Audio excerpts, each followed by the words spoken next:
He lost everything in a single night. James Carter sat in his tiny apartment, staring at the email that shattered his dreams. His startup, his life's work, had officially failed. Investors had pulled out, his bank account was empty, and the world seemed to be laughing at his ambition. He had risked everything only to end up with nothing. For most people, this would have been the end. But for James, it was just the beginning. What if failure wasn't the final chapter? What if every setback was actually a stepping stone to something greater? This is the story of how one man turned rock bottom into the foundation for an extraordinary comeback.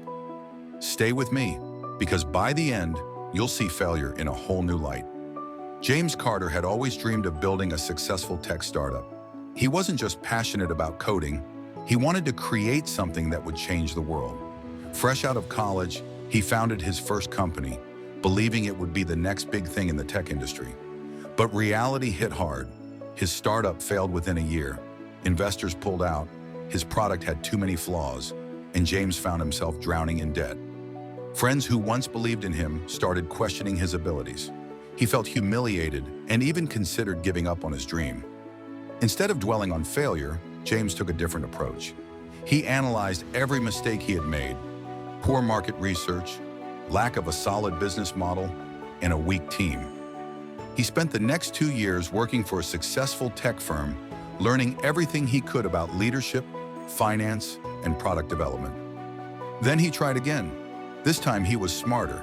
He built a small but talented team focused on solving a real-world problem and ensured his business had a solid foundation. The result? His second startup, a productivity app for remote workers, started gaining traction. Investors who once rejected him saw his determination and decided to back him. Within 3 years, James Carter's company became a multi-million-dollar business, serving millions of users worldwide. His journey from failure to success wasn't easy, but it was proof that setbacks are just stepping stones. James once said in an interview, "Failure isn't the end. It's the beginning of something greater if you learn from it." His story continues to inspire thousands, reminding us that success isn't about never falling, it's about rising every time we do.